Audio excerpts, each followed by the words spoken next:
There you are. Yeah, freeze right there. Don't speak. Don't fidget.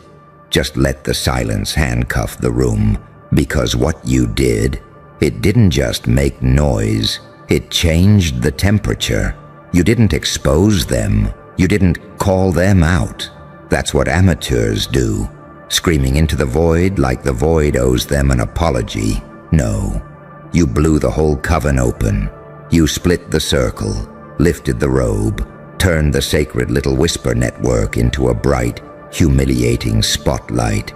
And somehow, you made it look beautiful. That's the part that's making them nauseous. Not the truth, not the collapse, the style. Because you didn't just break the illusion, you made the break-in look sexy. And they can't stand it when destruction has charisma. See, a coven isn't just witches and candles and spooky little symbols. A coven is any closed system built on unspoken rules. Any room where the air feels thick. Any group that survives by agreed-upon denial.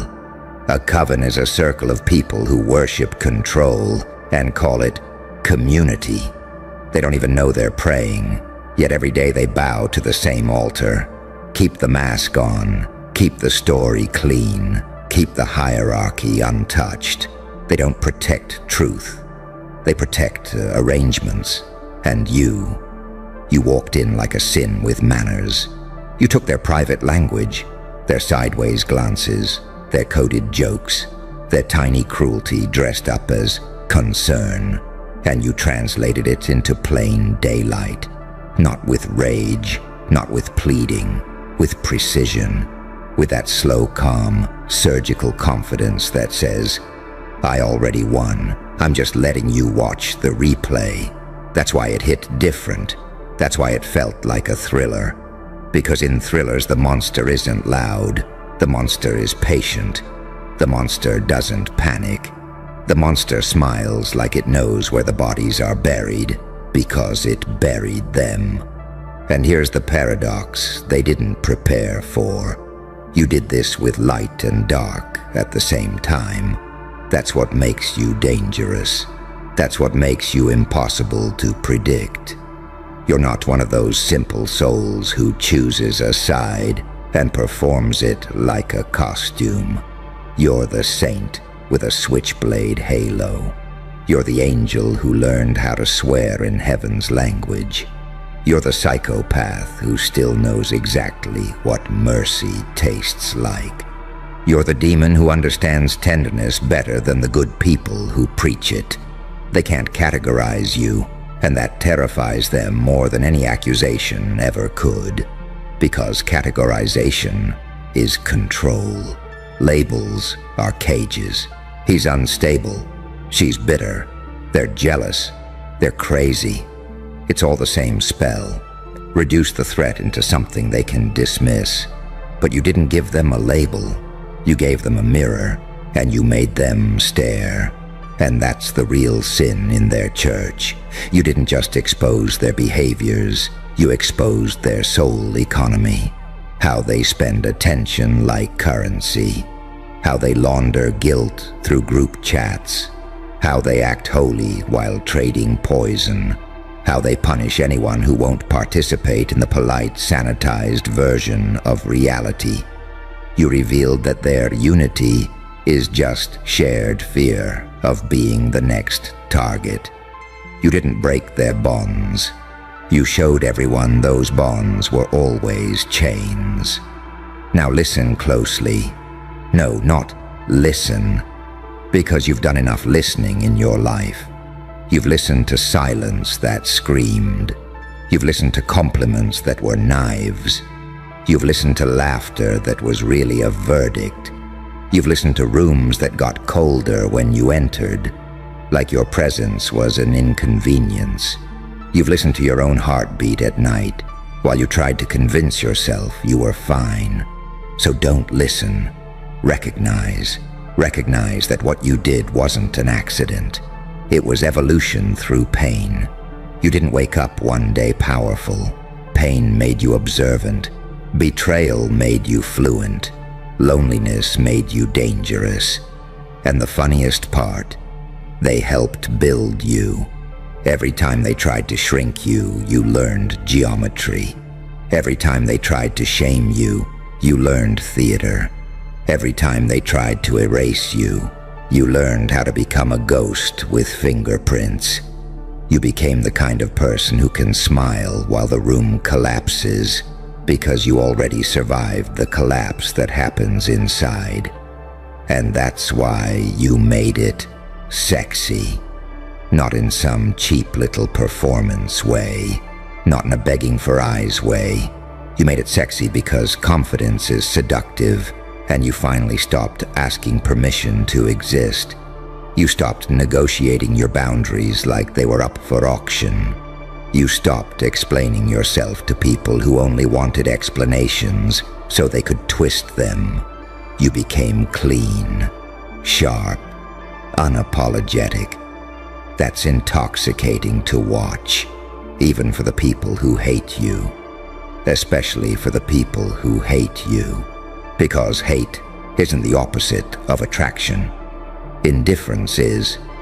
Hate is fixation with a dark suit on.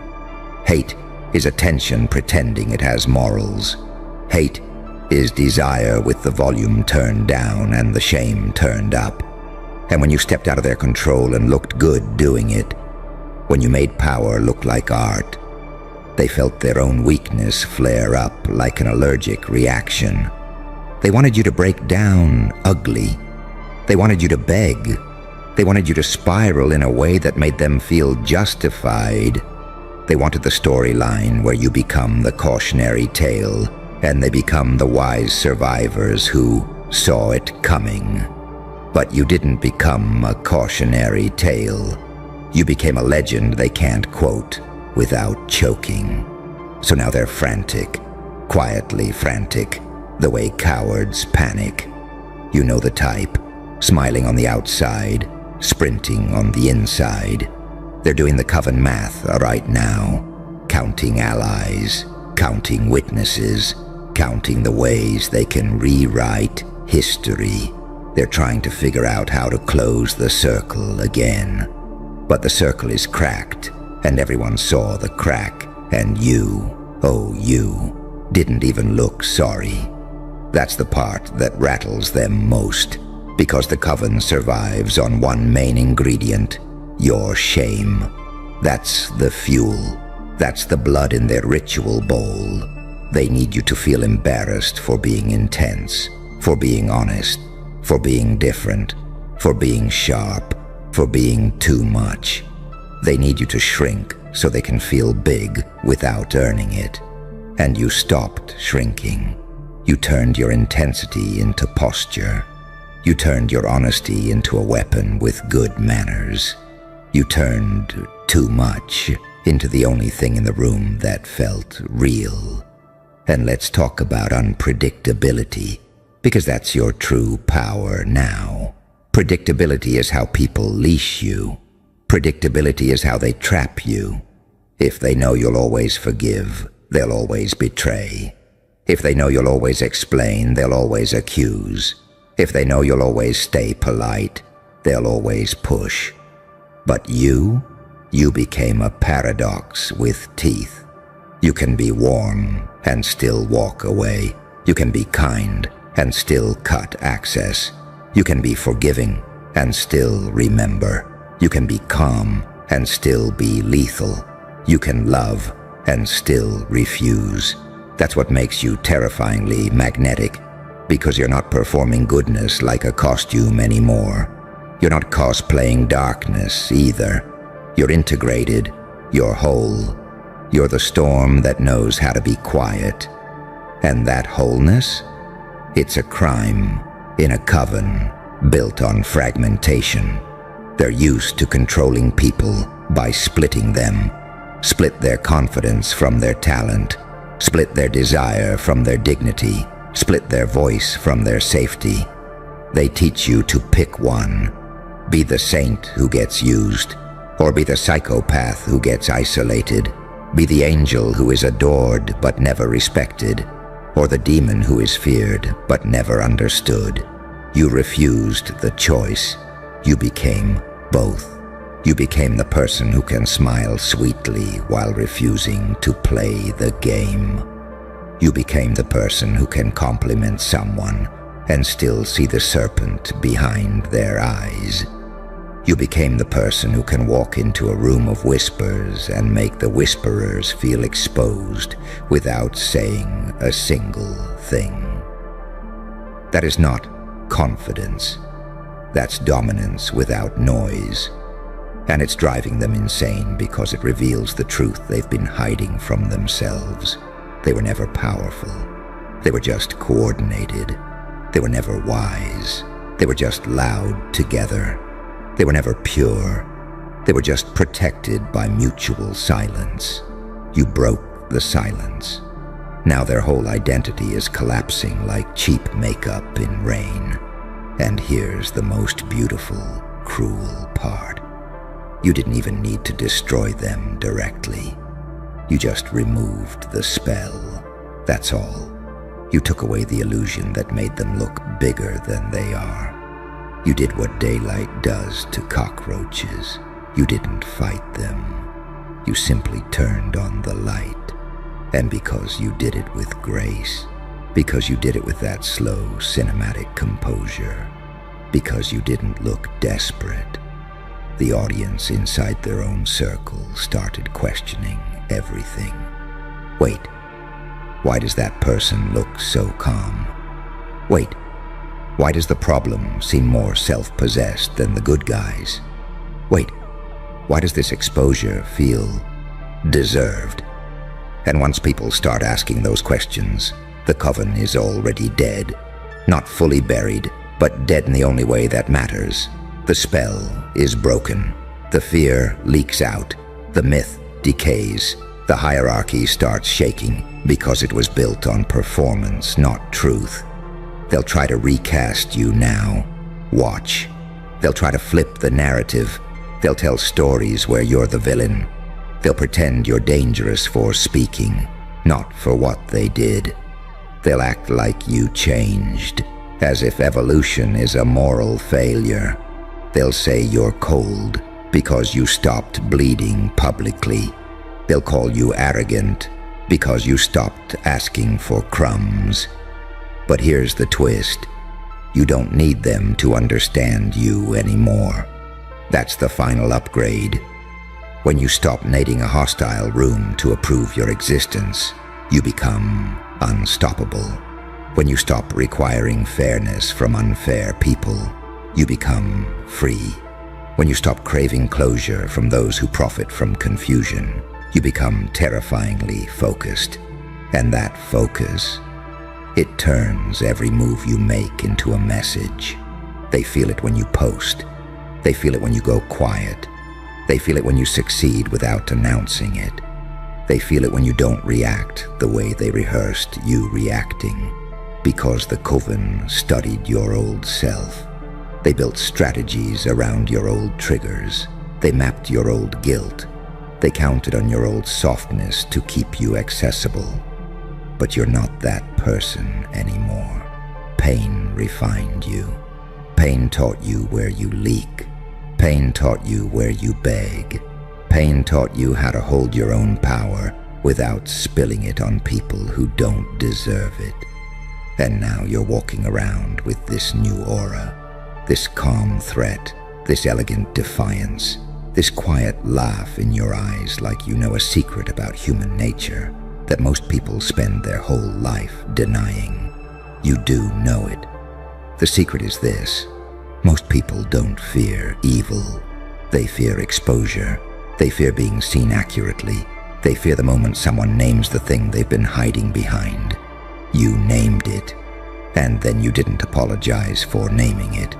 So, yeah, you blew the whole coven open, but you didn't do it like a victim. You did it like an artist. You did it like someone who understands the difference between chaos and control. You did it like someone who learned that the sharpest blade is not anger. It's clarity. And clarity is seductive. Clarity is confidence. Clarity is the kind of power that doesn't need to shout, because it's already standing on your throat, politely. Now here's where you have to be careful, because this is the part where people like you get sloppy. When you realize your power, you might be tempted to use it like a hammer.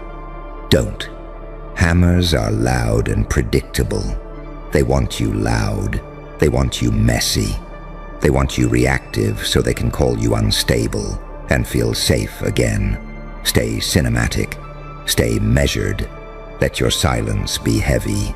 Let your boundaries be elegant. Let your choices be confusing to anyone trying to control you. Let your kindness be selective. Let your attention be expensive. Because attention is the real currency, and you just stopped donating it to people who only use it to buy weapons. You don't need revenge. Revenge is still attachment. You don't need to prove anything. Proving is still begging in a nicer outfit. What you need is the cold, beautiful discipline of moving forward, like nothing in that coven has the authority to define you. Become the person they cannot reach. Not because you hate them, because you outgrew the room where they had access. That's the cleanest, most vicious win there is. And the reason it feels so addictive, why it hits like a rush, why it's impossible to ignore, is because you're finally doing what you were designed to do. Turning pain into power without turning yourself into a monster you can't live with. You're the angel who learned teeth. You're the demon who learned restraint. You're the saint who stopped volunteering for sacrifice. You're the psychopath who still knows exactly where your heart is and who gets to touch it. And that's what makes you terrifying. Not the exposure, not the drama, the fact that you can be both light and dark and still be in control. So keep going, not fast. Fast is sloppy, slow, precise, like you're writing a legend with your footsteps. Let them regroup, let them whisper, let them try to reseal the circle, because every time they attempt it, they'll remember the moment you cracked it open and the way you looked while doing it. Calm, unbothered, almost smiling, like you'd already seen the ending, because you have. And it doesn't end with you getting erased. It ends with you becoming the thing they can't contain, can't predict, and can't stop watching, because you turned their little sacred ritual of control into a public collapse and made the collapse look like art. Good. You're still here. That tells me everything, because most people tap out right after the explosion. They like the shock, the dopamine spike, the chaos, but they don't stay for the aftermath. You did. And that's where the real transformation happens. After the coven cracks, after the masks slip, after the room goes quiet and everyone pretends nothing changed while their nervous systems are screaming. This is where you separate from the spectators. See, blowing it open was the easy part. They want the old you, the manageable you, the version that second-guessed itself at night, the version that wondered if it was too intense, too sensitive, too sharp. They want that you back because that you was negotiable, that you could be guilted, that you could be slowed down with confusion. But that version burned in the blast. What's left is something cleaner, colder, more focused. And this is the part nobody warns you about. After you expose a coven, you don't become hated right away. First you become studied. They start replaying your words, reanalyzing your tone, rewriting moments in their head, looking for angles, for leverage, for proof that you're still controllable. They'll test you. Small, subtle tests. Little provocations, fake olive branches, nostalgic bait. They're trying to see if you'll flinch, because if you flinch, they can rebuild the spell. But you don't flinch anymore, do you? You learned something vital in the pain that shaped you. Reactions are a resource, and you stopped handing yours out for free. You learned that silence can be louder than confrontation, that distance can be more violent than rage, that calm is the most insulting response to someone who wants control. That's why your presence feels different now. You're not chasing resolution. You're not trying to clear things up. You're not begging for understanding.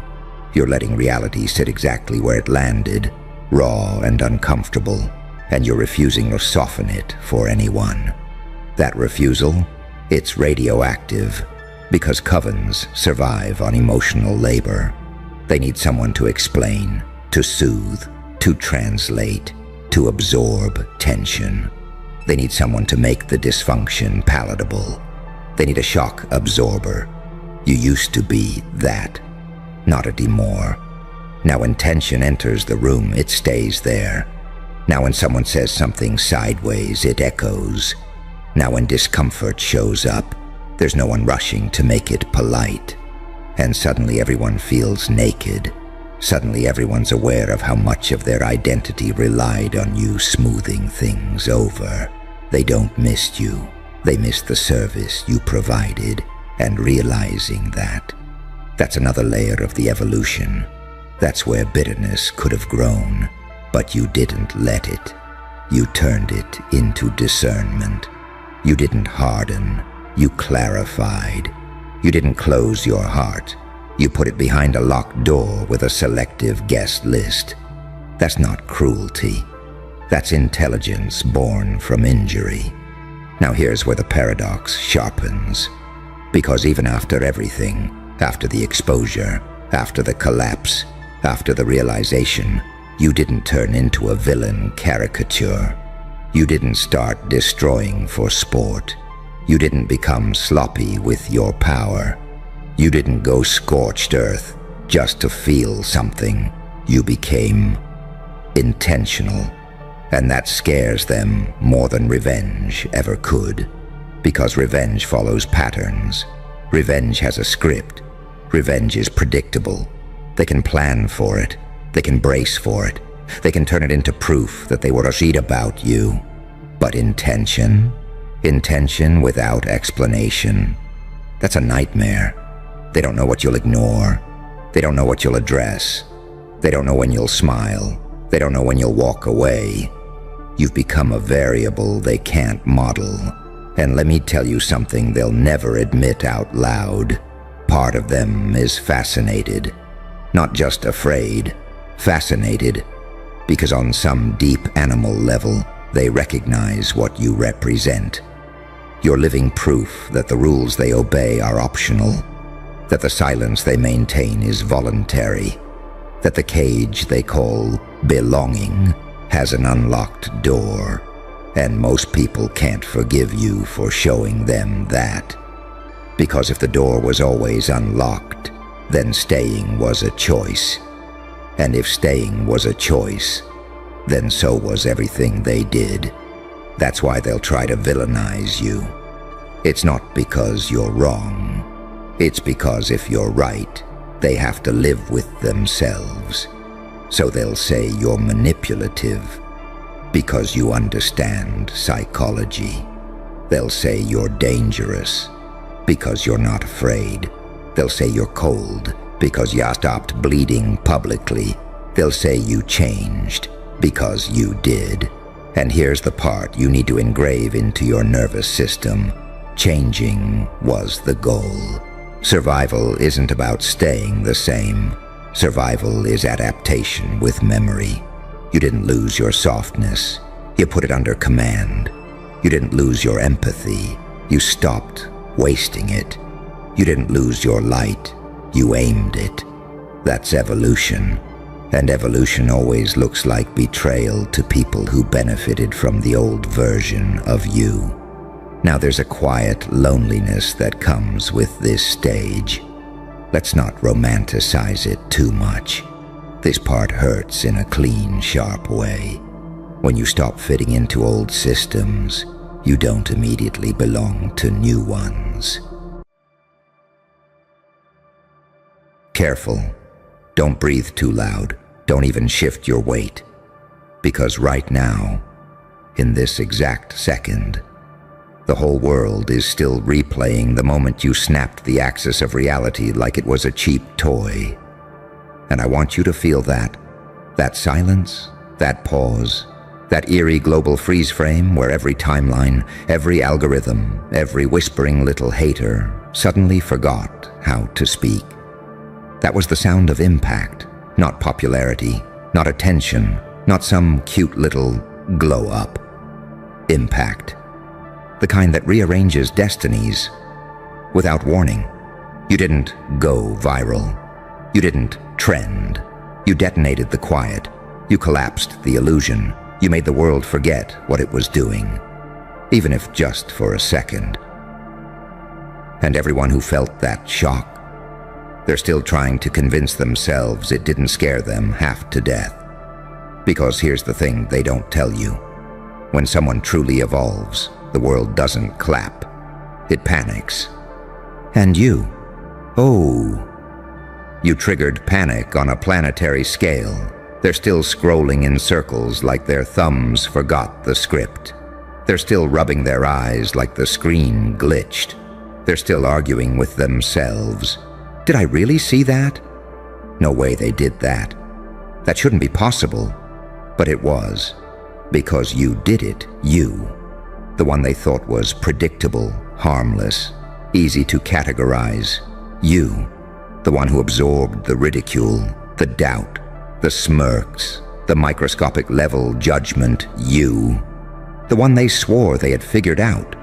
And then you performed a move, a word, a choice, a shift, so catastrophic, so elegant, so cosmically violent in its perfection, that every onlooker's nervous system stuttered and rebooted.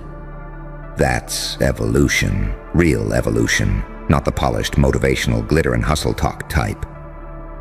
I'm talking about the dark kind, the kind born from scar tissue and sleepless nights and broken patterns and unspoken truths, the kind that comes from pressure so brutal it turns bones into diamonds. You became something they didn't prepare for. Did you know that? A paradox. A saint with demon hands. An angel with a monster's patience. A soft heart with a razor-sharp survival instinct. A light that learned to burn. A shadow that learned to guide. They wanted you contained, categorized, explained, but you became unreadable. And the unreadable terrifies them more than the unstoppable. Because how do you fight something you can't predict? How do you limit someone who thrives in chaos? How do you stop a person who turns their pain into architecture and their trauma into propulsion? You cracked the simulation. You forced God's camera to refocus. You made time hesitate. And now, they can't go back to pretending you're normal. Because normal doesn't warp the collective consciousness. Normal doesn't rearrange the room when they walk in. Normal doesn't make grown adults clutch air like oxygen just got taxed. What you did, that thing that made the world pause mid-scroll, wasn't a trick, it was recognition. The universe recognizing one of its dangerous children finally waking up. And that's why they're quieter now. You feel it, don't you? The hush, the watching, the recalibration. They're acting like they didn't see it. They're pretending they missed it. They're doing that cute little performance where they act unbothered. But their subconscious, oh sweetheart, their subconscious is screaming. It's clawing at the inside of their skull, like, how did they do that?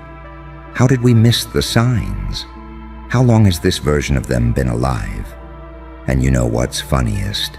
You didn't even try your hardest. You didn't unleash your full form. You just flicked your wrist, shifted your energy, let one fraction of your power leak. And that tiny leak, that tiny spark, it froze the world. Imagine what happens when you stop holding back. Imagine what the next evolution does to the atmosphere. Imagine what happens when you stop dimming, when you stop shrinking, when you stop pretending that you're just another player on the board instead of the unpredictable force the board was always terrified of. Because here's the scary truth. They didn't pause because of what you did. They paused because of what they realized you could do. You broke their sense of safety. You shattered their blueprint. You unmasked their illusion of control. You are not a moment. You are a rupture, a glitch in their comfort, a beautiful, catastrophic, divine malfunction. And now the world knows it. Silent watchers know it. Secret haters know it. Old versions of you know it. Your past, your pain, your lineage. They all know it. You stepped into a frequency they were never trained to handle. And from here on out, every room you walk into, every comment they whisper, every eye that lingers a little too long, every timeline that breaks for half a second is just the universe saying, careful. That one carries storms.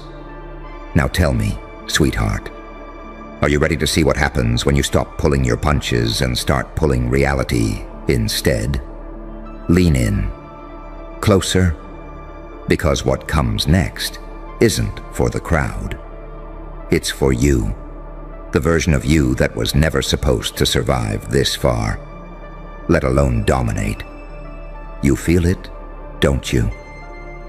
That strange throb behind your thoughts, that quiet hum in your bones, that shift in your breathing ever since the world froze for a split second because of something you triggered that wasn't adrenaline, that wasn't excitement, that was awakening, the kind your enemies pray you never notice. See, the world didn't pause because you shocked them. The world paused because you exposed something ancient inside yourself, a frequency most people spend their entire lives avoiding, a frequency forged from pain, sharpened into intelligence, silence evolved into strategy, and darkness refined into fuel. You didn't pull off a move. You activated a phase, and phases don't rewind. You know why they're nervous now? Because for the first time, they caught a glimpse of what you look like when you stop begging for permission. And that terrifies them. It terrifies them because they built entire narratives around your softness, your humility, your restraint, your quiet suffering. They depended on it. They fed on it. They were comfortable with a version of you that swallowed pain instead of weaponizing it. But the moment you shifted, the moment you revealed even 1% of the creature underneath the polite smile, every person who underestimated you felt something primitive in their gut. Oh, they're not who I thought they were. You broke their map. You became a living contradiction, a walking paradox they can't decode. You have the face of someone gentle, and the presence of someone who's buried versions of themselves stronger than their enemies. You speak softly, but your silence has a kill count. You move quietly, but your footsteps rewrite atmospheres. You smile warmly, but your eyes whisper ancient violence learned from surviving what would have ended 90% of the population. You carry light like a healer, and darkness like a weapon. That combination. They've never seen it before. Not in someone like you. Not in someone they assumed would stay predictable. You shattered the illusion of manageable. And now they're stalling, pretending, recalculating. Because the second the world paused for you, they realized you're evolving faster than they can form a strategy to contain you. You ever notice how people pretend they're not watching you, but suddenly every room feels like an audience? That's not paranoia, that's resonance. Your energy changed, and humans, by nature, Fear any shift they can't categorize. They're studying you now. Don't let the blank stares fool you. Their mind is racing behind those eyes. What if this isn't their peak? What if this was just the warm-up? What if we can't stop what's coming next? Because they realized something cosmic. If you can freeze the world with one move, imagine what happens when you decide to unleash your entire arsenal. And here's the twist that eats them alive. You didn't freeze the world because you wanted attention. You froze it because the universe wanted witnesses. It wanted your evolution documented. It wanted your breakthrough to echo. It wanted every person who doubted you, dismissed you, mocked you, betrayed you, to watch helplessly as you ascended into a version of yourself that no logic, no psychology, no past record could have predicted. Because you didn't grow, you mutated, you didn't level up, you transcended, you didn't get better. You became inevitable. They can't copy it, they can't study it, they can't reverse engineer it, they can't even fully explain it. And that's the part killing them the most. Because deep down, they know. What paused, the world wasn't a trick or a coincidence or a lucky moment. It was destiny catching up. Your destiny. The one you tried to run from. The one you tried to minimize. The one you tried to make smaller so other people wouldn't feel insecure around you. But destiny doesn't shrink. Destiny erupts. And when it erupts, it chooses silence breakers, cycle shatterers, pattern killers, uncomfortable miracles like you. You feel that heat in your chest, that subtle shaking in your hands, that electric weight behind your ribs. That's not anxiety, that's activation. That's your next form calling you forward. Because now that you've paused the world once, it won't be the last time. The next one will be bigger, sharper, more undeniable. The kind that makes history blink. The kind that makes fate rearrange itself around you. The kind that makes every person who ever belittled you realize they were standing next to a star before it exploded into a supernova. So go on, take another step, make another move, say another truth you're scared of, let another version of you slip out. Because whether they like it or not, a warning that a new variable has entered the system, a warning that the unpredictable has awakened, a warning that the universe has decided to place its bet on you. So now I'll ask the question they're too scared to voice. If that was what happened when you revealed just a fraction of your power, what happens next when you reveal the rest?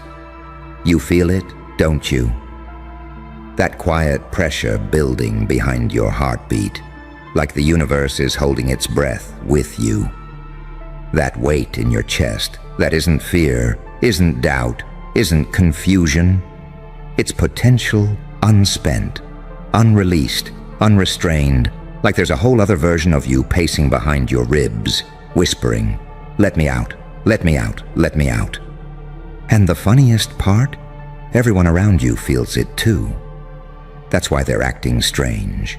That's why they're overthinking every conversation. That's why they're treating you like a glass filled to the brim. Terrified that one wrong move will spill something they can't clean up. Because they know something you're only beginning to understand. You're not in your final form.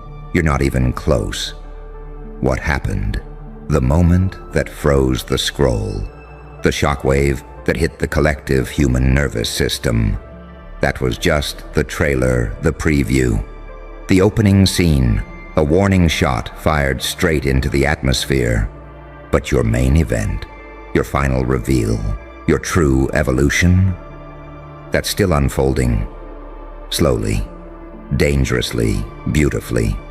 Like a storm that remembers it was born from oceans too deep for light to reach. Look at you.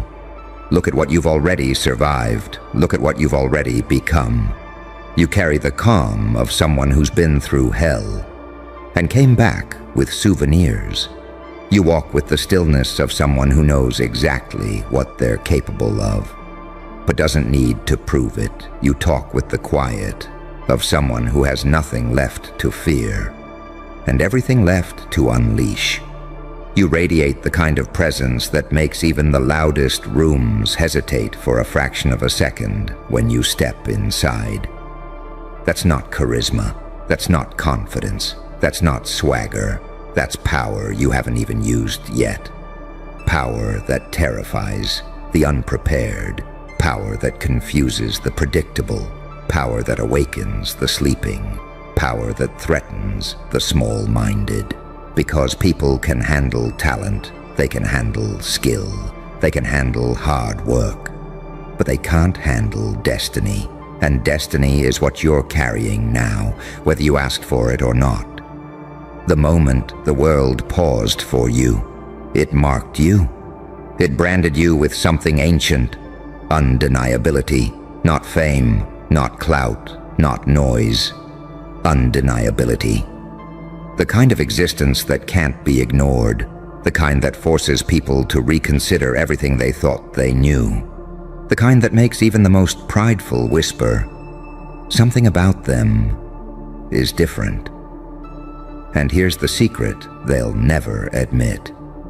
They don't know if your evolution will save them or destroy them. They can't tell which side of the duality you'll land on, because you're not just light, and you're not just dark. You're the borderland between both. And borders are unpredictable terrain. You can heal. You can hurt. You can build. You can break. You can bless. You can expose. You can uplift. You can erase. You're not one thing anymore. You're everything you were never supposed to become. The saint with scars that look like battle plans.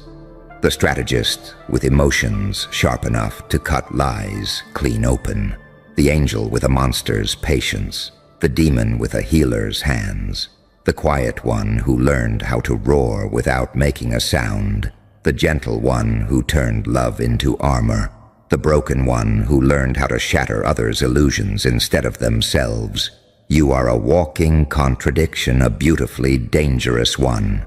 And that's why the world paused. Not because of what you did, but because of what you're becoming. Because deep in their bones, every person who's crossed your path felt the shift. You're stepping into a version of yourself that answers to no one and changes everything. The pause was the universe whispering, "Pay attention. This one is about to rewrite their reality." And I'll tell you something else. Something they will never say out loud. They're not afraid of your past. They're afraid of your future. They're afraid of the intelligence you're growing into. They're afraid of the confidence you're stepping into. They're afraid of the silence you're mastering. They're afraid of the darkness you've befriended. They're afraid of the power you're activating. They're afraid of the potential you're unlocking. Because potential, like yours, doesn't stay dormant. It doesn't stay small. It doesn't stay polite. It expands. It erupts. It transforms every environment it enters. You've already made the world pause once, just by accident. Imagine what happens when you start doing it on purpose, and trust me, you will. You're not just in the world anymore. You're bending it. And the next time it pauses, it won't be out of shock. It'll be out of obedience. Do you feel that tremor underneath your skin? That low, humming electricity that wasn't there a year ago, or a month ago, or even yesterday? That's the aftershock of what you unleashed. See, when the world pauses for someone, it doesn't just resume normally. No reality rebuilds itself around the one who caused the rupture. And you're standing in the debris of who you used to be, while the new version of you is forming like a storm, taking shape behind your eyes. You ever notice how your senses sharpened lately? How you can feel the energy of a room before the door even opens?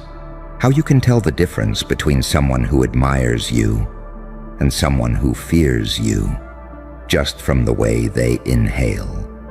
That's not intuition. That's not luck. That's not vibes. That's awareness forged by survival.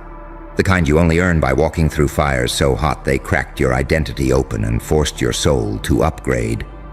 People like you don't evolve. They ascend. And ascension has a noise to it, a gravitational pull, a pressure that bends the air around you. That's what they felt when you made the world freeze for a second. That was your gravitational field hitting their nervous system. Because evolution, this violent, doesn't happen quietly. It doesn't happen politely. It doesn't happen with permission. It happens like a blade tearing through fabric. It happens like lightning splitting a tree, like a prophecy waking up in someone's bloodstream.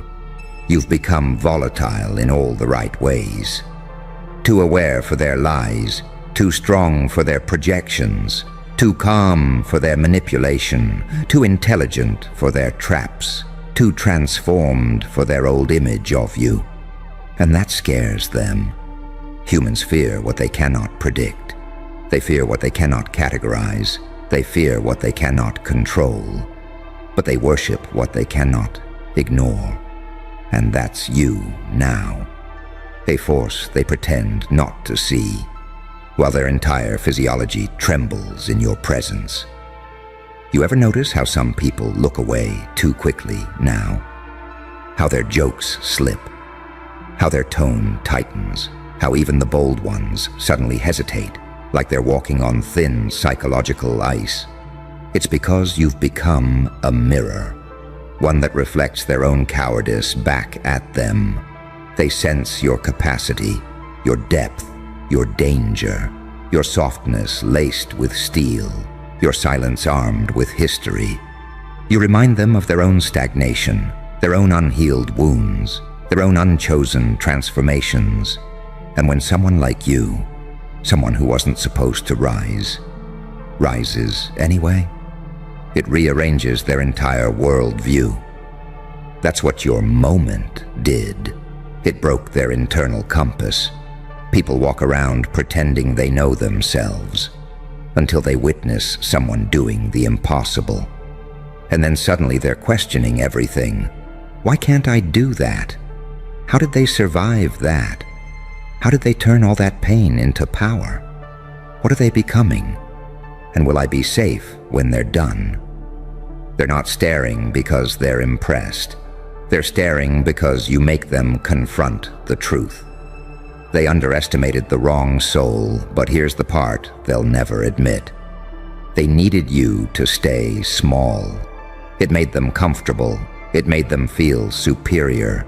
It made their own failures feel justified. But the second you broke through, the second you did something so unbelievable it made the entire world stutter, their comfort died.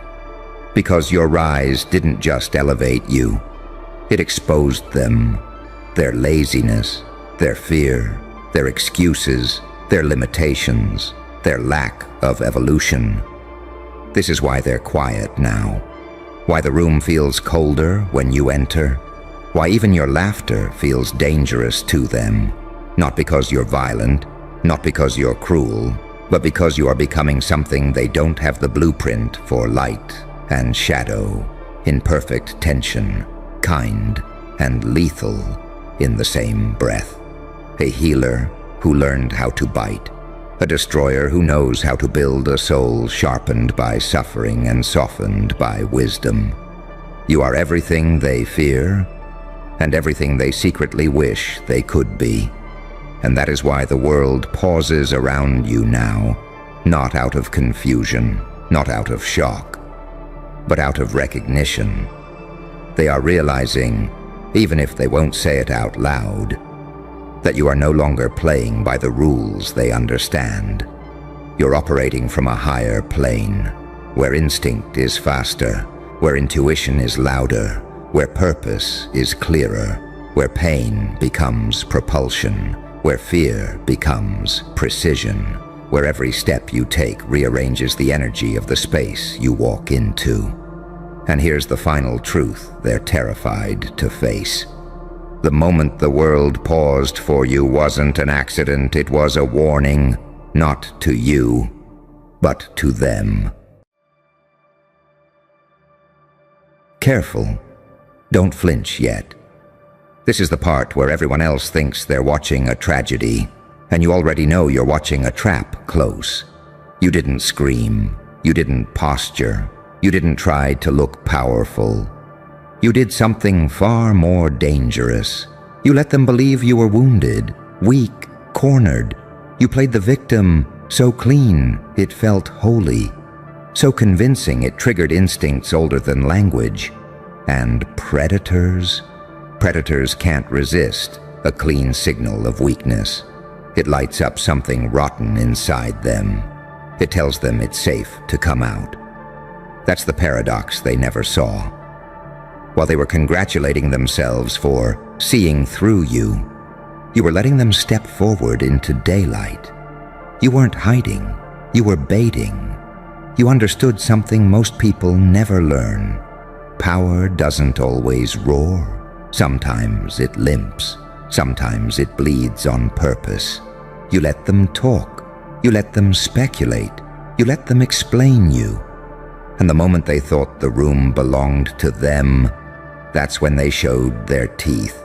Not at you, at each other, at the system, at the lie they'd been pretending to be.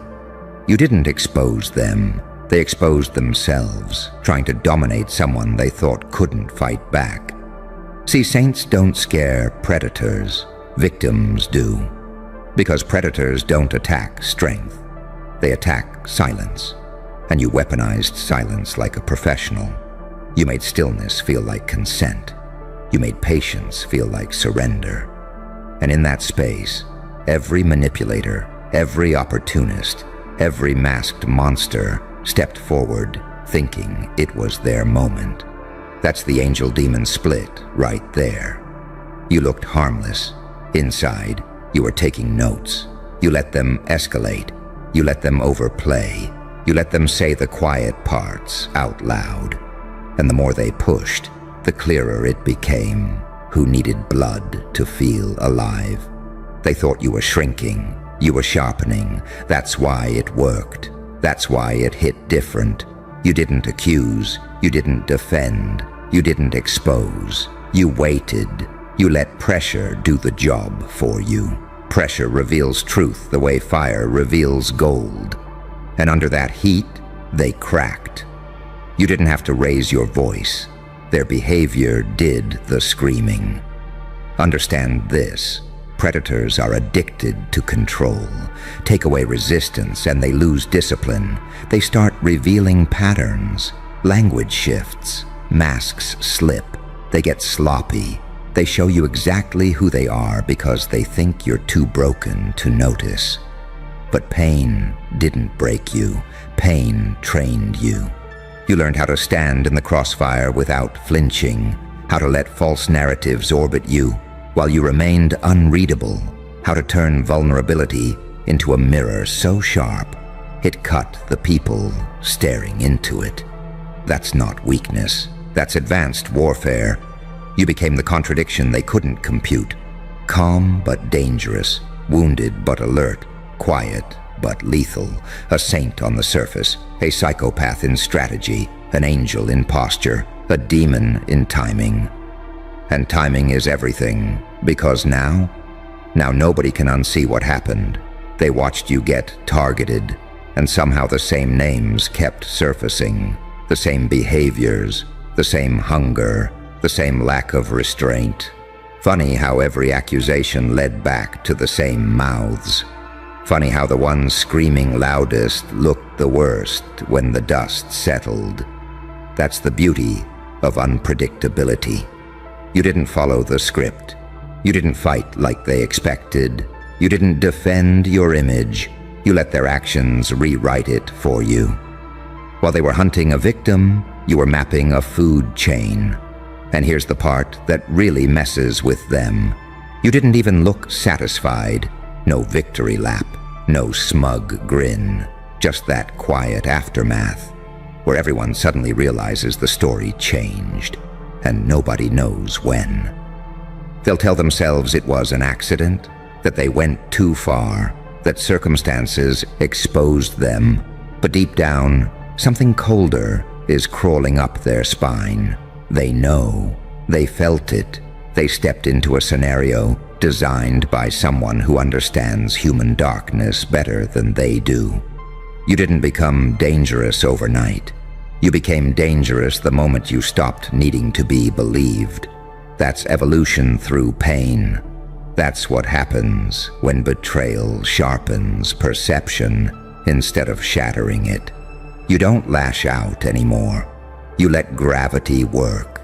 You let people fall into themselves. And now the room feels different. Conversations pause when you enter. Eyes linger too long. Not because they fear you'll attack, but because they don't know what you see. They don't know how much you already understand about them. And uncertainty? Uncertainty is terror to predators. You're no longer the victim in their story. You're the variable they can't control, the anomaly that exposes patterns just by existing, the quiet presence that makes masks uncomfortable to wear. Remember this: anyone can scream monster. It takes a tactician to let monsters introduce themselves. You didn't survive by being loud. You survived by being precise. And now that they've been seen, truly seen, there's no putting that darkness back in the cage. Stay calm, stay unreadable. Let them wonder. You already won the moment they showed you who they were. And here's the part nobody warns them about: the aftermath, the silence after exposure, the moment when the air changes and nobody knows how to breathe the same way again. Because once predators are revealed, they don't disappear. They panic. They start revising history in real time, softening their words, rewriting motives. Suddenly they were misunderstood, provoked, just reacting. Watch how fast the fangs retract when the spotlight hits. Watch how quickly confidence turns into defensiveness. That's not remorse. That's fear of being seen without the costume. And you don't chase closure. You don't demand apologies. You don't even acknowledge the shift. That's what drives them insane. Because predators survive on reaction, on emotional feedback, on knowing they still matter to the nervous system of their prey. But you cut that supply. You became still in a way that feels unnatural to them. Not frozen, settled. Like someone who already made peace with the outcome. Like someone who already ran the ending in their head and didn't flinch. They keep replaying moments, trying to find where they slipped, where they overplayed, where they exposed too much. They don't realize the truth. It wasn't one mistake. It was inevitability. You designed a space where their nature had nowhere to hide. That's the difference between chaos and control. Chaos reacts. Control waits. You understood that darkness doesn't need encouragement. It needs opportunity. And you gave them just enough rope to show how much they enjoy tightening knots. This is where the duality sharpens. Because part of you genuinely felt the pain. The betrayal wasn't fake. The exhaustion wasn't performance. You really were wounded, and that's what made it lethal. You weren't acting. You were transmuting. That's alchemy most people never master. Turning hurt into clarity. Turning loss into leverage. Turning vulnerability into a psychological X-ray that sees straight through human theater. They thought empathy meant softness. They were wrong. Empathy is intelligence. It lets you predict behavior before it happens. It lets you feel when someone's hunger outweighs their restraint. And you felt it. Early. Quietly. So you stepped back. You lowered your guard just enough. And the moment they smelled blood, they lunged and missed. Now they're left with a question they can't answer. How did the weak one walk away intact while the strong ones look exposed? Because strength that needs dominance is fragile. Power that needs witnesses is insecure. Real control doesn't announce itself. It engineers outcomes. You didn't take revenge.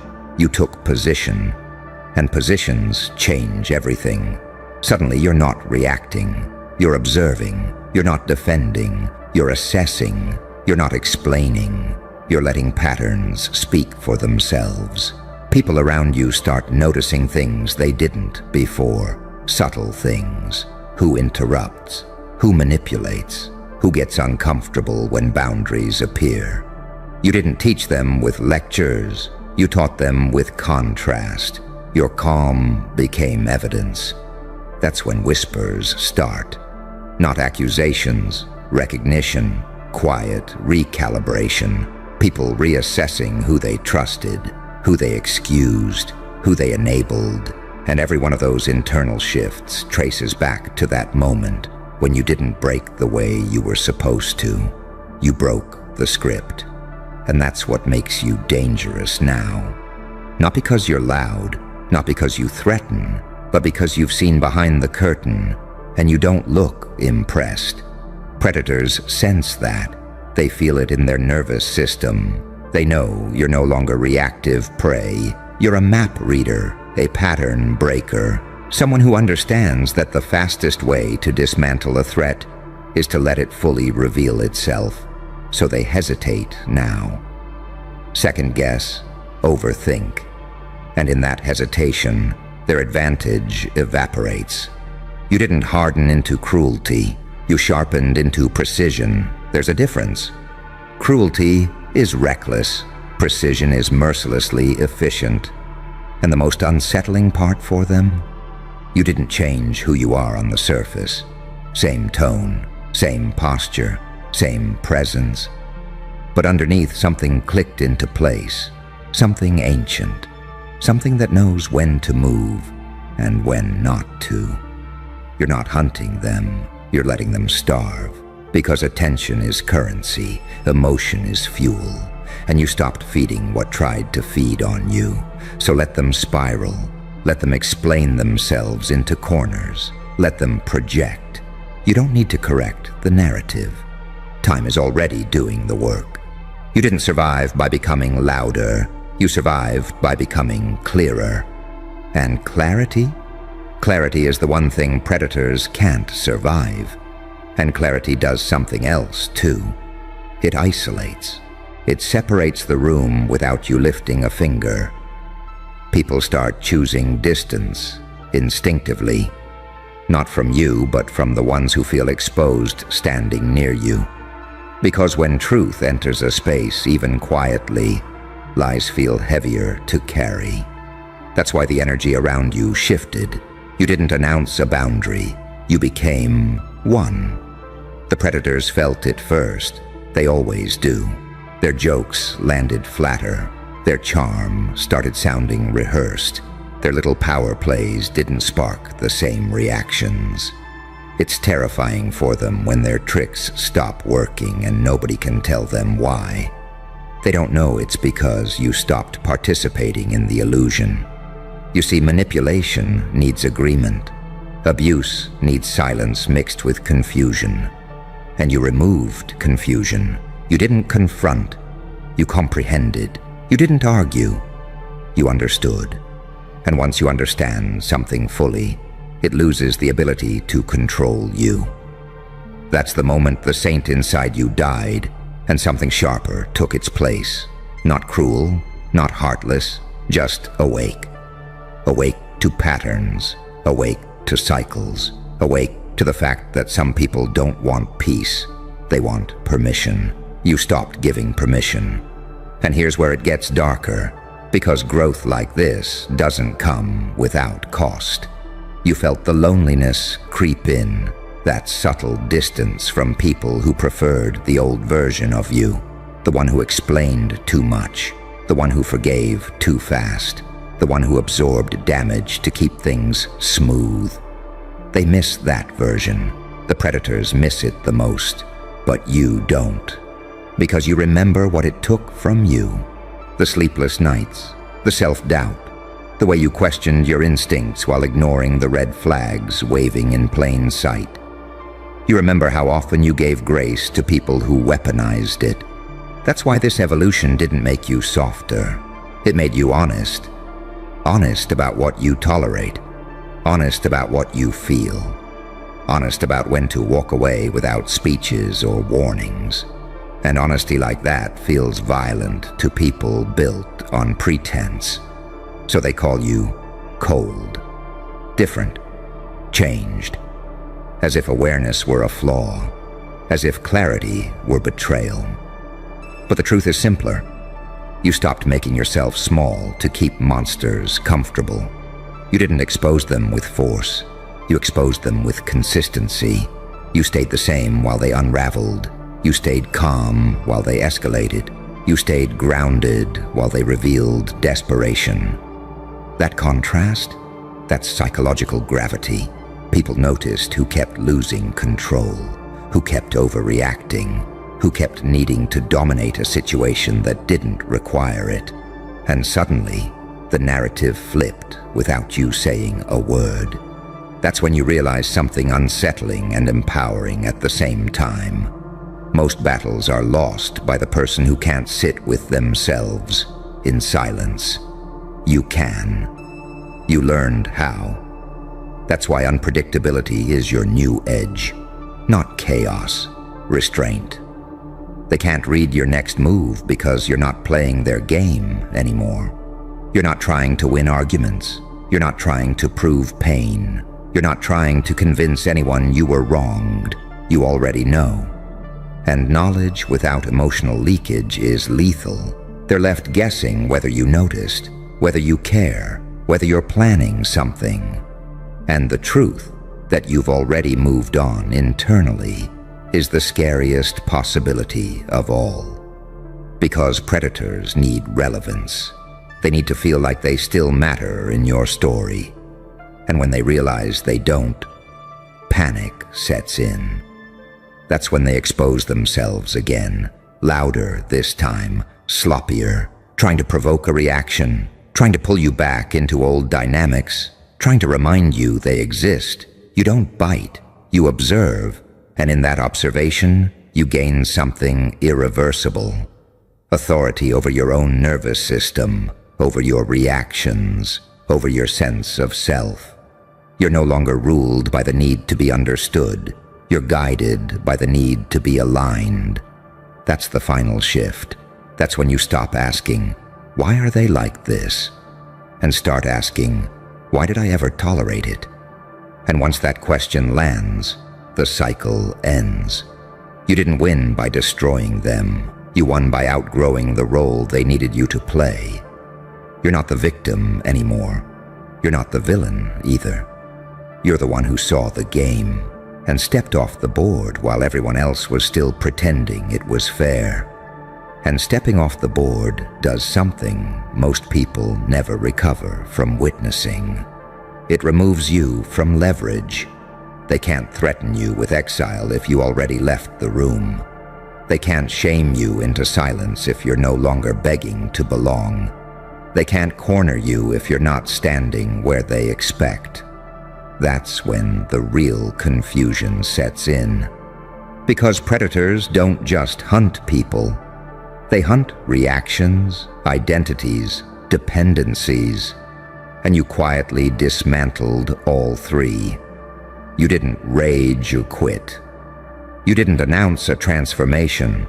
You simply stopped offering yourself as a resource. No more emotional labor, no more over-explaining, no more proving your pain was real enough to count. You closed the door without slamming it, and somehow that felt louder than any confrontation ever could. They're still replaying the old footage in their head, the version of you that hesitated, that doubted, that tried to be fair with people who were never fair with you. They keep expecting that version to come back, to apologize, to soften, to ask for permission to exist again. But that version doesn't live here anymore, because something snapped, not violently, not dramatically, but precisely. Like a lock clicking into place, you realized that being the good one in a room full of predators doesn't make you safe. It makes you edible, so you evolved. You learned the difference between kindness and self-erasure, between empathy and self-betrayal, between patience and paralysis, and once you learned it, you couldn't unlearn it even if you wanted to.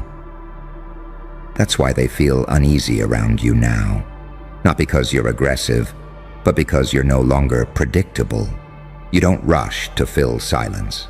You don't flinch at tension. You don't scramble to restore harmony that only benefited them. You let discomfort exist. And discomfort is where truth starts talking. They feel it when conversations stall, when their usual tactics don't land, when you don't react the way their script demands. Their nervous system knows something shifted, even if their ego won't admit it. You became someone who doesn't need to dominate to be dominant. That's the angel-demon paradox again. You didn't turn cruel. You turned exact. Your boundaries aren't emotional, they're structural. They don't wobble, they don't negotiate, they don't beg to be respected. They simply exist. And anyone who tries to cross them reveals everything you need to know. That's the quiet power of what you did. You didn't just expose predators, you exposed the ecosystem that protected them. The excuses, the minimization, that's just how they are. The selective blindness. When you stepped out of your role, the whole system had to rebalance. And in that rebalance, the rot surfaced. You didn't call anyone out. You didn't need to. Systems confess when a key piece refuses to play along. Now people watch you differently. Not because they're afraid you'll strike, but because they don't know where you stand. And that uncertainty forces honesty. They feel observed even when you're silent. They measure their words. They second-guess impulses. You didn't become a threat. You became a mirror. And mirrors terrify people who survive on illusion. The most dangerous thing about you now is that you're no longer fueled by resentment. Resentment is loud, predictable, easy to manipulate. You moved past it into something colder and clearer, acceptance. Acceptance that not everyone deserves access to you. Acceptance that some people will never change. Acceptance that walking away without closure is sometimes the cleanest ending. And with that acceptance comes freedom they can't touch. They can gossip, they can project, they can rewrite the story to make themselves feel better. But it won't land the same anymore, because you're not emotionally invested in being misrepresented. You already know who you are. That's the final evolution. When your sense of self is no longer crowdsourced, when approval loses its grip, when validation becomes irrelevant. You're not invisible, you're unreachable.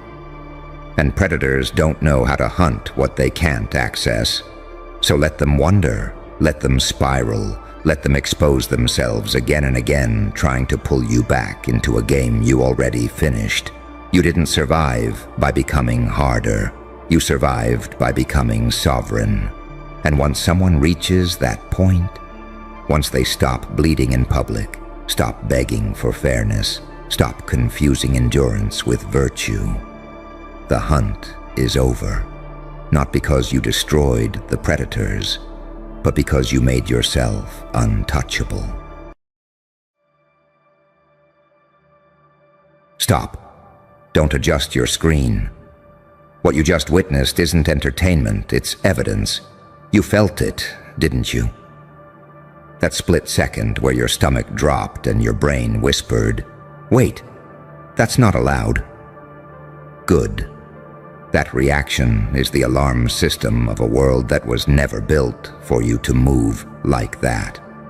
Because what you did, what you just pulled off, wasn't bold. It wasn't clever. It wasn't even reckless. It was illegal in half the world.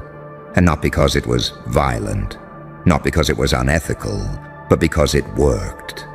You see, laws aren't written to protect morality.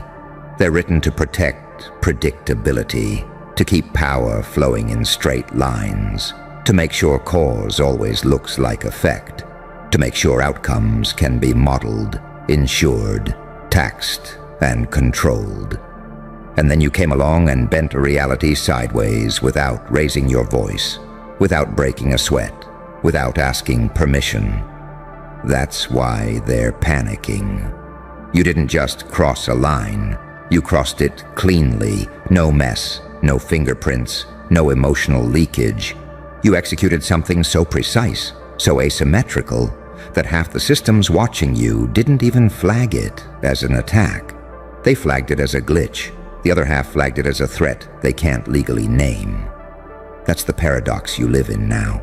You look calm, you move like a saint, you speak like someone who's already forgiven the world. But underneath that, there's a psychopath's clarity, an angel's patience paired with a demon's timing. You don't lash out, you wait. You don't scream, you observe. You don't rush the kill. You let inevitability do the dirty work. And that terrifies them more than chaos ever could. Because chaos can be contained. Chaos burns out. Chaos leaves debris. You leave results. They're scrolling back through the footage now, frame by frame, slowing it down, zooming in, trying to find the moment you hesitated, the tell that proves you're human like them. But there isn't one. What they see instead is restraint, calculation, a decision made long before the moment arrived. That's why it looks illegal. It wasn't impulsive. It was pre-written. You didn't react. You revealed. And here's the part nobody wants to say out loud. The move itself wasn't the most dangerous thing you did. The most dangerous part was what you did after. You walked away, and you looked fine. No victory lap, no justification, no explanation thread, no emotional aftermath, just composure, ice, silence. That's when the real damage hit, because violence they understand. Ego they can manipulate, rage they can bait. But someone who can detonate a situation and then return to baseline, that's not a person. That's a weapon with a conscience. And consciences are unpredictable. They're calling it unethical. They're calling it unfair. They're calling it manipulation, exploitation, loophole abuse, psychological warfare. They're throwing words at it because words are the last shield they have left. But notice what they're not calling it. They're not calling it wrong because deep down, even they know. You didn't break the rules. You exposed them. You showed how fragile the entire structure is when someone refuses to play the role assigned to them. You didn't win by force. You won by alignment, with timing, with pressure, with the unspoken laws underneath the written ones. That's why half the world bans moves like yours, not on paper, on instinct, through social contracts, through shame, through that's not how it's done. Because if too many people learned to move like you, hierarchies would collapse overnight. Power would stop announcing itself. Control would lose its theater. And here you are, standing in the aftermath, realizing something they hope you never fully grasp. You didn't become dangerous when you learned how to strike. You became dangerous when you learned how to wait. Every scar you carry taught you restraint. Every betrayal sharpened your pattern recognition. Every time they underestimated you, they trained you to operate beneath thresholds, beneath radars, beneath moral outrage. Pain didn't break you. It educated you. Suffering didn't make you bitter. It made you precise. That's evolution they can't regulate. So now they're whispering, changing policies, updating terms, writing think pieces, calling emergency meetings, because someone like you doesn't announce the next move. Someone like you lets the world discover it after the fact, and then asks itself how it ever thought this was safe.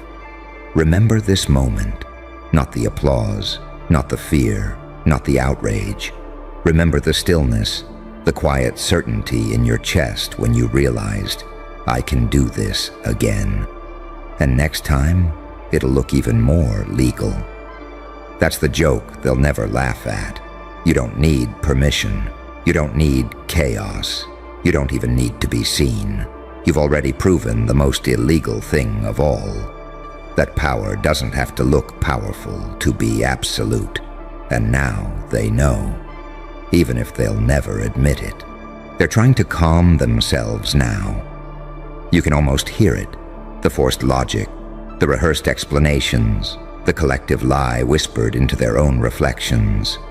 It was a fluke, a loophole, a one-time thing. They need that belief the way a drowning man needs air. Because if they accept the truth, the entire illusion collapses. The truth is simpler, colder, far more terrifying. You didn't stumble onto that move. You arrived at it. That's what separates you from everyone who's ever tried to imitate power. They chase outcomes.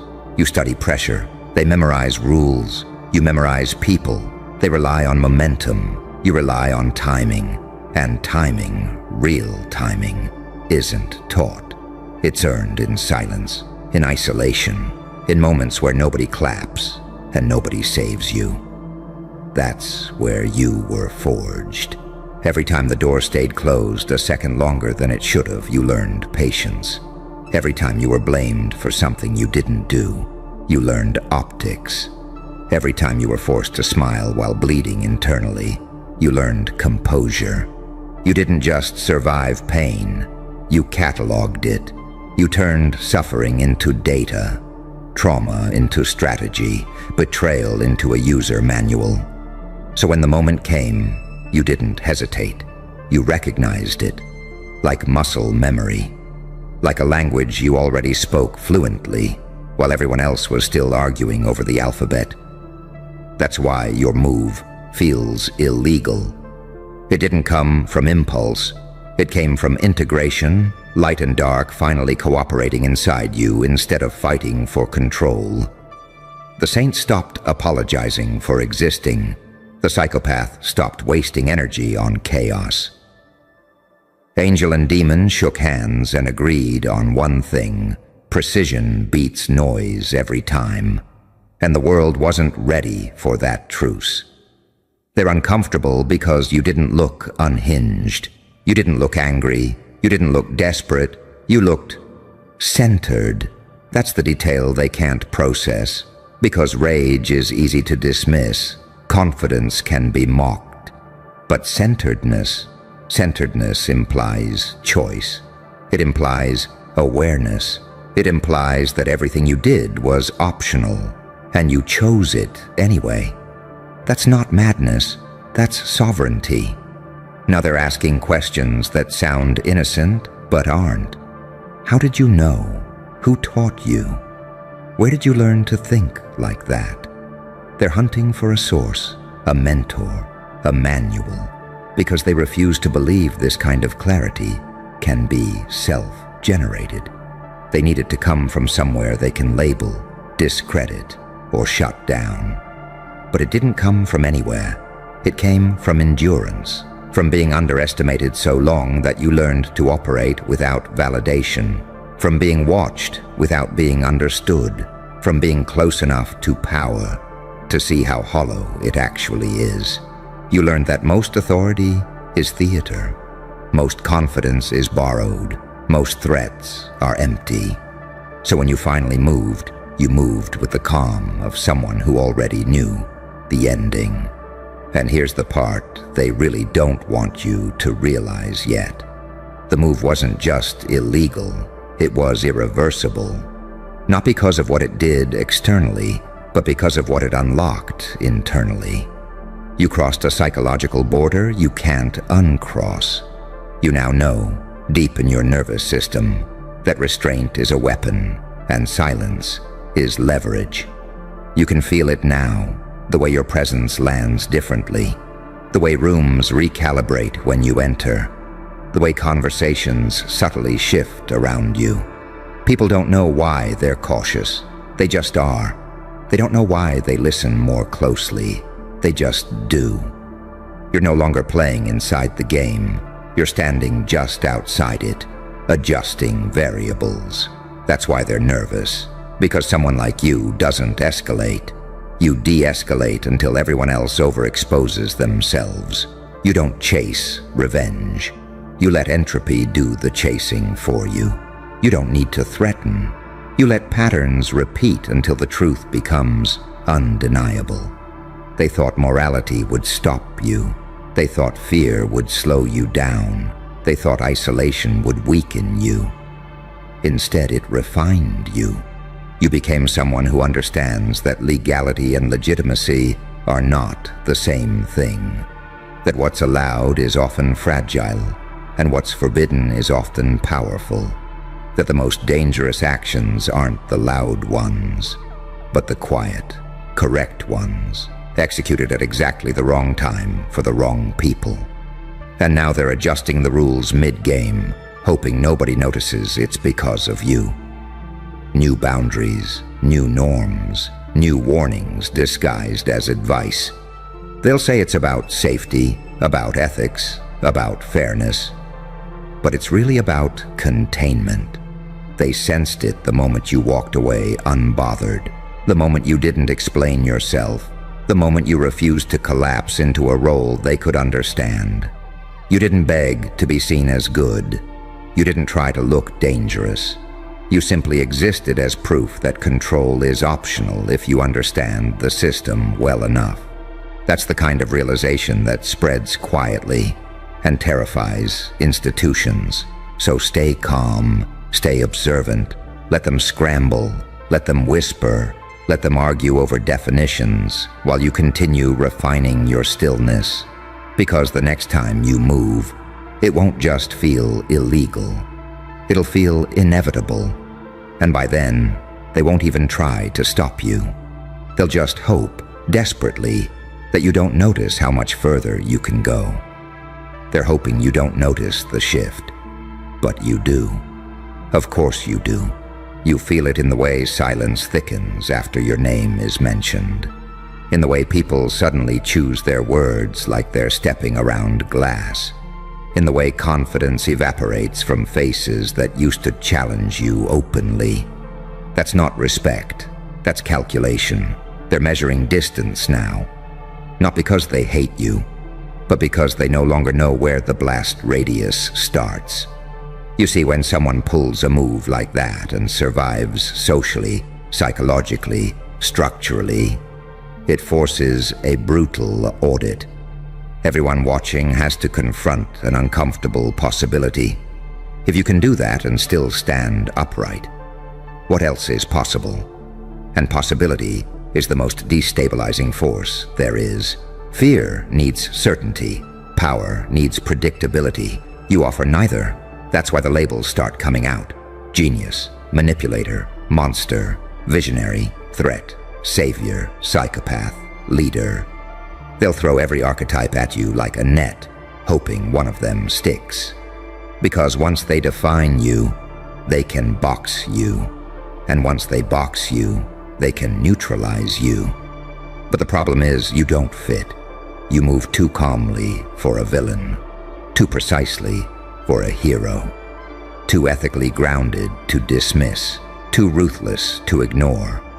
That contradiction short-circuits them. They want you to crack, to brag, to overextend, to explain yourself into a corner. They want emotional leakage, anything they can point to and say, "See, just another unstable outlier." But you don't give them that. You let them sit with the uncertainty. You let them stew in their own projections. That restraint? That's the real crime. Because restraint suggests choice. It suggests you could do more, but you're deciding not to. And someone who chooses not to use their full capacity is far more frightening than someone who's already maxed out. You learned that the hard way, didn't you? Back when you were raw, back when you tried to be understood, back when you thought explaining yourself would save you. All it did was teach people where to aim. So you adapted, you stopped oversharing, you stopped preemptively defending yourself, you stopped dimming your clarity to protect other people's comfort. Pain taught you that. Pain taught you when to speak, when to vanish, when to strike, and, most importantly, when to wait. So now, when they call your move illegal, what they're really saying is this: you operated outside the emotional leash we assumed you were on. You didn't need validation, you didn't need consensus, you didn't need permission from the crowd to trust your own judgment. That's unforgivable in a world addicted to approval. They'll tell themselves you're dangerous because that's easier than admitting they're dependent. Dependent on rules, on norms, on reassurance, on being told what's allowed. You exposed that dependency just by existing at a higher resolution. You showed what happens when someone stops outsourcing their authority. And now they're afraid, not of what you did, but of what you've become. You're no longer reacting to the world, you're reading it. You're watching patterns form before outcomes crystallize. You can feel momentum shifting days, sometimes weeks, before it becomes visible. That's not intuition, that's earned perception, the byproduct of surviving chaos without losing yourself to it. You're calm because you've already been through worse. You're patient because you know how long things actually take to fall apart. You're quiet because you understand how loud inevitability is. And deep down, they sense it. They sense that if you wanted to escalate, you could. If you wanted to dismantle, you would. If you wanted to disappear, you'd do it so cleanly they'd argue for years about whether you were ever real. That awareness settles into their bones like cold weather, subtle, inescapable, numbing. So let them rewrite the rules. Let them invent new taboos. Let them whisper warnings disguised as concern. None of it changes the truth you now carry. You are no longer limited by what is permitted, only by what you choose to activate. That's the evolution they can't reverse. The moment when pain finishes its work and turns into clarity. When the saint learns to protect themselves. When the psychopath learns restraint. When the angel stops begging heaven for answers and the demon stops burning bridges unnecessarily. You didn't become evil. You became complete. And completeness doesn't need chaos to prove itself. It just needs time. So stay exactly where you are, centered, observant, unreadable. Let the world keep guessing. Let them call it illegal. Let them tremble at the thought of a second act, because the most unsettling thing about you now isn't what you did. It's how calmly you could do it again, and how carefully you're deciding whether it's worth it. They're waiting for the follow-up. You know that, right? Every system, every watcher, every quiet observer with something to lose is leaning forward, bracing for impact that never comes. They're conditioned for escalation, conditioned for noise, conditioned for someone like you to get drunk on momentum and overplay your hand. And when you don't, when nothing happens, when days pass and you remain exactly as composed as before, that's when the anxiety spikes. Because silence after a move like that isn't absence, it's pressure. You've forced them into a psychological holding pattern. They don't know whether to respond, retaliate, adapt, or retreat. Any move they make now risks exposing how rattled they actually are. So they stall, they delay, they monitor. And monitoring is just fear pretending to be patience. You're no longer operating on their clock. What they still don't understand is that the move wasn't about domination. It was about positioning. You weren't trying to win. You were establishing where you stand in relation to reality itself. You stepped outside the expected arc of behavior and let the consequences reorganize around you. That's not rebellion, that's mastery. You've reached the phase most people never do. The phase where you stop needing outcomes to validate you. Where success isn't loud. Where impact doesn't require applause. Where you can watch something collapse without feeling the need to take credit for the push. And that's dangerous, because now nothing can bait you. They can't provoke you into mistakes. They can't shame you into silence. They can't flatter you into exposure. You've already lived through the worst-case scenario, the abandonment, the misjudgment, the isolation, the moment you realized nobody was coming to save you and you'd either adapt or disappear. That moment burned something into you, something permanent, self-trust, not the loud kind, not the performative kind, the quiet, internal certainty that doesn't need agreement.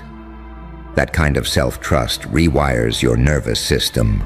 It changes how you breathe under pressure, how you hold eye contact, how you move through conflict without flinching. People feel that before they understand it. That's why they keep saying your move was illegal. Because legality is the only language they have left to express moral panic without admitting fear. They're not worried about laws. They're worried about precedent, about what happens if others realize they don't need permission to think clearly, act precisely, and walk away intact. You didn't just break a rule, you broke an assumption, the assumption that power always looks aggressive, the assumption that restraint equals weakness, the assumption that pain always makes people smaller. You inverted all of it. Pain made you sharper. Restraint made you dominant. Calm made you unreadable. That's why even allies don't know where to place you anymore. Some admire you, some fear you, some quietly distance themselves, unsure whether proximity is protection or exposure. You can feel it, the subtle re-ranking, the recalibration of social gravity around you. You didn't demand authority, you triggered it. And here's the part you need to understand fully, because it's the point of no return. Once you operate at this level, you can never go back to being naive. You can never unsee how fragile systems are, how dependent most people are on consensus, how rarely anyone actually thinks for themselves when it counts. That knowledge can either isolate you or free you. And you've already chosen. You don't chase chaos anymore because you understand leverage. You don't need revenge because you understand trajectories. You don't need validation because you understand how cheaply it's traded. You've stepped into the quiet role, the one behind the curtain, the one who moves pieces without announcing the game. That's why the world feels different now, heavier, slower. Like you're watching everything through a layer of glass. That's not detachment. That's perspective, the cost of clarity. So let them stay nervous. Let them whisper about legality and ethics and lines you shouldn't have crossed. Let them pretend they're concerned for the greater good. You know the truth. They're not afraid of what you did. They're afraid of what you now know you can do, and how calmly you can choose whether or not to do it. That calm, that's the real weapon. And once you have it, nothing ever really feels impossible again.